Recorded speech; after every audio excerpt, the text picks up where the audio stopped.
Good morning, friends, and welcome back to the channel. Today we are using Christmas scraps to create scrappy quilted card fronts. I actually did a few of these off camera, but I wanted to come on and show you just how easy it is to do these. So all I've done is I took a piece of copy paper and cut it down to your traditional 4 by 5 1/4 size mat, some liquid glue, paper trimmer at the ready in case I need it, and all of my scraps. So I'm going to kind of walk you through the process. The first thing I did was I grouped a couple of different colors together that I think will make really nice card fronts. And you can see I also have some just random pieces here, and then there's a pile of cardstock and other scraps over here if I need it. So my plan is to make 4 more card fronts to go with the ones I already have. So I will put you on fast forward while I do that. As I said in the intro, this is a go-to technique for me to use up my scraps. I try to tackle my scraps as I go, and every now and again I'll just kind of look through my little scrap bin and do something like this. I also like to make bookmarks with scraps. I'm a teacher, so the kids are always needing bookmarks, and it's an easy way to use up the little odds and ends from paper, especially pattern paper. So you can see here I'm just using liquid glue. You can use an ATG or like a tape runner, but I like liquid glue. And once the embossing folder does its job, these little, oh yeah, this is the second style. These little pieces of paper will not go anywhere. Even though they're on copy paper, it actually ends up being a pretty good solid card mat. So the first one I showed you is just basically, the papers are all different widths, but they're basically like 4 inches wide. This one is a mixture of horizontal and vertical layout, and my last one is diagonal layout, and each of them is good for pieces of cardstock and pattern paper that are different widths. This one, it's easier if you've got them cut down so they're 1 inch by 4 inch. But I mean, use what you have. And then you could see when I have everything glued down, I'll flip right here, I'll flip it over and I'll just cut around the outside and get rid of the excess. And if the little pieces that are left over are big enough, this is the third way, I will reuse them and I'll just kind of throw them back into my pile. For this way, the diagonal strips, you're going to need some decently long strips of paper, especially for the middle.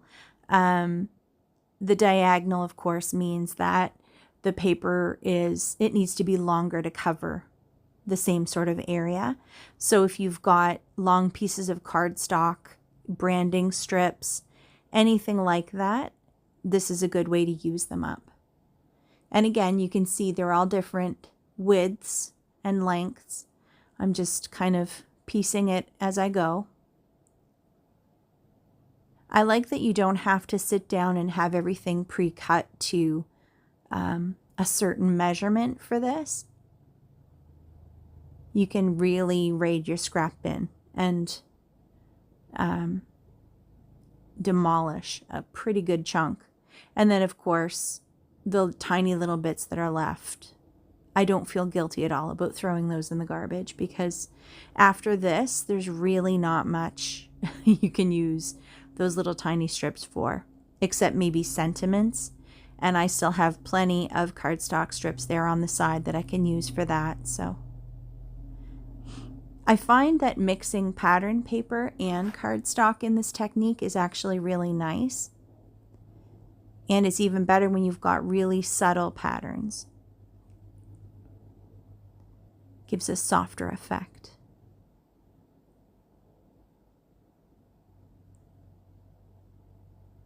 This is also a really good way to use up a sheet of pattern paper that may not be your favorite. If it's a really busy pattern, you can cut it down into little strips like this and incorporate it into this design and use up that piece of pattern paper, but it doesn't overpower the card. I had a couple of pieces like that in this pile of scraps that I incorporated in that way. So you can see I'm just kind of plugging away in here. This is also a really neat way to incorporate some text papers in your card making. We all have those strips of the cut aparts that you get in a 12 by 12 paper pack where it's just a 12 by 12 of strips of patterns. So that's essentially what this look creates. It looks like I'm back to you live here in a moment. All right, so now I have 8 card bases. So the Scrappy bit is done, but the quilty bit is not. I will be right back. I'm going to go get my embossing folders and my little machine and show you the next step.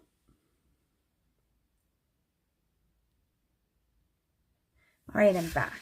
So I brought my Cuttlebug, which is probably the second invested tool I made. So it's probably about 20 years old and it's still going. And I grabbed a couple of embossing folders. This one and this one tend to be the two that I go to for this particular technique. I like that it's just a repeating pattern and it's really subtle once it's done, so it blends nicely into the background. So I'll do 4 with this one and 4 with the other, and I'll be back to show you the finished results.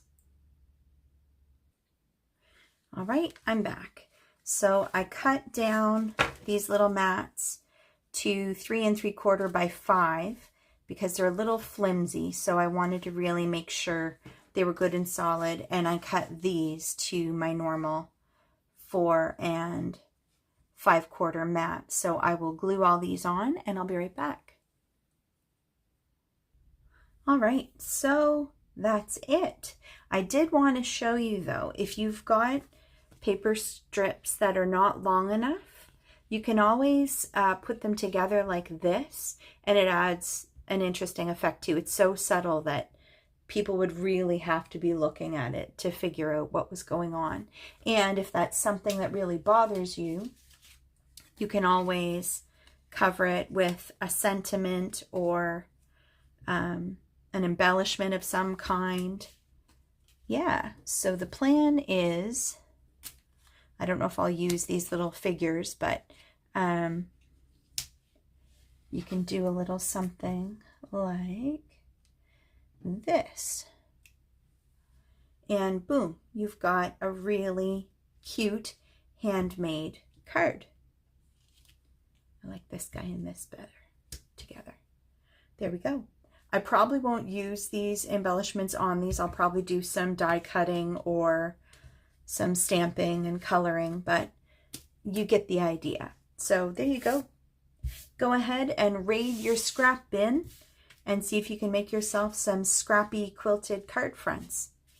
These, of course, can also be die cut to tags, whatever you want. All right, friends, as always, thanks for coming to hang out with me, and I will see you next video. Bye for now.